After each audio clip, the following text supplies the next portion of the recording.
Shriji food. હું છું મનીષા ઠક્કર.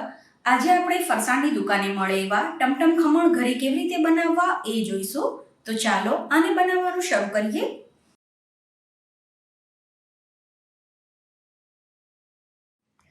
વાટી દાળના ખમણ બનાવવા માટે આપણે ચણાની દાળનો ઉપયોગ કરવાનો છે. તો અહીંયા 500 ગ્રામ જેટલી ચણાની દાળ લીધી છે. ચણાની દાળને એક વાસણમાં લઈને 2 વાર પાણીથી સરસ રીતે ધોઈ લેવાની અને પછી ચણાની દાળમાં પાણી ઉમેરીને આ દાળને આપણે 5 થી 6 કલાક માટે પલાળીને રાખવાની છે. 5 થી 6 કલાક પછી તમે જોશો તો દાળ એકદમ સરસ રીતે પલળી ગઈ હશે. દાળનો દાણો આ રીતે ફૂલી જાય, મતલબ કે દાળ એકદમ સરસ રીતે પલળી ગઈ છે. તો દાળમાં જે વધારાનું પાણી છે એ આપણે નિતારી લેવાનું અને દાળમાંથી આપણે પાણી નિતારી લઈએ. પછી એક મિક્સર જારમાં આપણે આ પલાળેલી ચણાની દાળ લેવાની છે. તો અત્યારે જેટલી દાળ આપણે પલાળી હતી એમાંથી અડધી દાળ આ મિક્સર જારમાં લઈ લીધી છે. આની સાથે આપણે અડધી ચમચીથી પણ ઓછા લીંબુના ફૂલ લેવાના છે અને કલર માટે આપણે 1/4 ટીસ્પૂન જેટલી હળદર ઉમેરવાની. આની સાથે 2 થી 3 ચમચી જેટલું પાણી ઉમેરી દેવાનું અને હવે આને કરકરું વાટી લેવાનું છે. તો જ્યારે તમે દાળને વાટો ત્યારે આ રીતનું એનું સોજી જેવું ટેક્સચર હોવું જોઈએ. હવે આને એક મોટા વાસણમાં કાઢી લેવાની અને આ જ રીતે જે બાકીની દાળ વધી છે એ પણ મિક્સર જારમાં લઈ લેવાની છે. હવે આપણે હળદર અને લીંબુના ફૂલ પહેલી વારમાં જ ઉમેરી દીધા છે અને આ બધી ક્વોન્ટિટીના પ્રમાણમાં એમાં ઉમેરી દીધા છે. એટલે બીજી વારમાં આપણે લીંબુના ફૂલ કે હળદર ઉમેરવાની જરૂર નથી. ફક્ત આપણે આમાં 2 થી 3 ચમચી જેટલું કે પછી જરૂર પ્રમાણે પાણી ઉમેરવાનું અને આ દાળને પણ સેમ એ જ રીતે વાટી લેવાની છે. તો આ દાળ પણ સરસ રીતે વટાઈ ગઈ છે. આને પણ વાસણમાં લઈ લેવાની અને દાળને વાટી લઈએ. પછી હાથથી આપણે આને આ રીતે 5 થી 6 મિનિટ માટે ફેટવાની છે, જેથી આમાં હવા ભરાશે, સાથે જ આમાં આથો પણ ખૂબ જ સરસ રીતે આવી જશે. હવે આ ચણાની દાળને ઢાંકીને આપણે કોઈ ગરમ જગ્યાએ કે જો બહાર તાપ હોય તો તાપમાં આપણે 5 થી 6 કલાક માટે મૂકી દેવાની છે, જેથી આમાં સરસ રીતે આથો આવી જશે. તો અત્યારે હું આને ઢાંકીને ગરમ જગ્યાએ 5 થી 6 કલાક માટે મૂકી દઉં છું. 5 થી 6 કલાક પછી તમે જોશો તો દાળમાં આ રીતે આથો આવી ગયો હશે. જનરલી આપણે જ્યારે હાંડવા ઢોકળાનું કે ઇડલી ઢોસાનું ખીરું બનાવીને એને આથો લાવવા માટે મૂકીએ ત્યારે એ ખીરું ફૂલીને ડબલ થઈ જતું હોય છે. જ્યારે ચણાની દાળને આપણે વાટીને આ રીતે આથો લાવવા માટે મૂકીએ ત્યારે એમાં આથો તો આવી જાય પણ એ ખીરું ફૂલીને ડબલ જેટલું ના થાય. આને જ્યારે તમે આ રીતે ચેક કરો ત્યારે તમને આ રીતનું એનું જાળી જાળી જેવું ટેક્સચર દેખાય. સાથે જ તમે જ્યારે આને હલાવશો ત્યારે હલાવવામાં પણ ખીરું હલકું લાગે. આના ઉપરથી તમને ખ્યાલ આવી જશે કે ખમણ માટે જે ખીરું આથો લાવવા માટે મૂક્યું હતું એ સરસ રીતે આથો આવીને તૈયાર થઈ ગયું છે. તો ખીરાને ઉપયોગમાં લેતા પહેલાં સરસ રીતે હલાવી લેવાનું અને તમે જો આ ખીરું વધારે ક્વોન્ટિટીમાં બનાવતા હોય તો આ રીતે આનો આથો આવી જાય પછી તમે આને ડબ્બામાં ભરીને ફ્રીજમાં 2 થી 3 દિવસ સુધી સ્ટોર પણ કરી શકો છો. તો જેટલું ખીરું તમારે ખમણ બનાવવા માટે વાપરવું હોય એટલું વાપરવાનું અને બાકીનું તમે ફ્રીજમાં સ્ટોર કરી શકો છો. અત્યારે આપણે આ બધું ખીરું ઉપયોગમાં લેવાનું છે.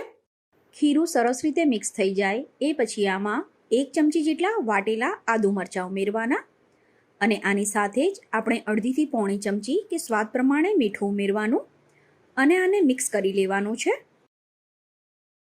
તો ખીરાને સરસ રીતે હલાવી દઈએ એ પછી આમાં 1/4 ટીસ્પૂન જેટલો કે 2 થી 3 ચપટી જેટલો ખાવાનો સોડા ઉમેરવાનો.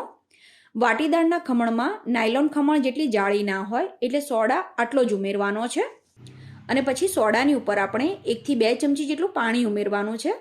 પાણીના બદલે થોડો લીંબુનો રસ ઉમેરવો હોય તો પણ ઉમેરી શકાય. અહીંયા આપણે લીંબુના ફૂલનો ઉપયોગ કર્યો છે એટલે ફરીથી લીંબુનો રસ યુઝ નથી કર્યો. તો સોડા મિક્સ થયા પછી ખીરાની કન્સિસ્ટન્સી આ રીતની હોવી જોઈએ. ખીરું વધારે જાડું પણ નહીં અને પાતળું પણ નહીં એવું રાખવાનું. હવે ખમણ બનાવવા માટે કોઈ એલ્યુમિનિયમનું વાસણ કે પછી સ્ટીલનું વાસણ લેવાનું. અત્યારે અહીંયા સ્ટીલની થાળીનો ઉપયોગ કર્યો છે. જે પણ વાસણ લઈએ એમાં તેલ લગાવી દેવાનું. તમારે કેક ટીનમાં ખમણ બનાવવા હોય તો પણ બનાવી શકાય. હવે જે તેલ લગાવેલી થાળી છે એમાં ખમણનું ખીરું લઈ લેવાનું. તો અત્યારે જે માપ લીધું એનાથી આ સાઇઝની 2 ખમણની થાળી બનીને તૈયાર થશે. ખમણની થાળીને આ રીતે થોડી થપથપાવી દેવાની જેથી ખીરું લેવલમાં થઈ જશે. પછી ખમણને બાફવા માટે ઢોકળિયામાં કે મોટા વાસણમાં પાણી ગરમ થવા માટે મૂકવાનું. તો આ રીતે પાણી ઉકળવા લાગે એટલે જે ખમણની થાળી તૈયાર કરીને રાખી છે એ બંને થાળી આમાં મૂકી દેવાની. હવે ઢાંકણ ઢાંકી દેવાનું અને ખમણને હાઈ ફ્લેમ ઉપર આપણે 15થી 20 મિનિટ માટે બાફી લેવાના છે. 20 મિનિટ પછી હવે આપણે ઢાંકણ હટાવીને ખમણને ચેક કરી લેવાના. તો ચાકુની મદદથી કે ટૂથપીકથી આ રીતે ખમણને ચેક કરવાના. ખમણ એકદમ સરસ રીતે બફાઈ ગયા હશે તો ટૂથપીક કે ચાકુ એકદમ સરસ સાફ નીકળશે. તો ખમણ સરસ રીતે બફાઈ ગયા છે. હવે આપણે ગેસ બંધ કરીને ખમણની થાળીને બહાર કાઢી લેવાની અને ખમણ રૂમ ટેમ્પરેચર પર આવે એ પછી જ આને કટ કરવાના છે.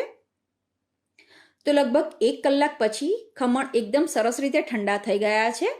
તો હવે જે પણ સાઇઝમાં તમારે ખમણને કટ કરવા હોય એ પ્રમાણે આને કટ કરી લેવાના. બહારથી જે આપણે ખમણ લાવીએ છીએ એ વાટીદાળના ખમણ નાના ટુકડામાં જ કટ કરેલા હોય છે. તો એ પ્રમાણે આપણે આને કટ કરી લઈશું. ખમણને પરફેક્ટ બનાવવા માટે એનું માપ, ખીરાની કન્સિસ્ટન્સી, તમે એને કેવી ગેસની ફ્લેમ ઉપર બાફો છો એ બધી વસ્તુનું ધ્યાન રાખવું ખૂબ જ જરૂરી હોય છે. તો બતાવેલી બધી ટિપ્સનું ધ્યાન રાખીને જો તમે ખમણ બનાવશો તો તમારા ખમણ ફરસાણની દુકાન કરતાં પણ એકદમ સરસ બનશે. તો તમે જોઈ શકો છો ખમણ એકદમ પરફેક્ટ જાળીદાર બનીને તૈયાર થયા છે.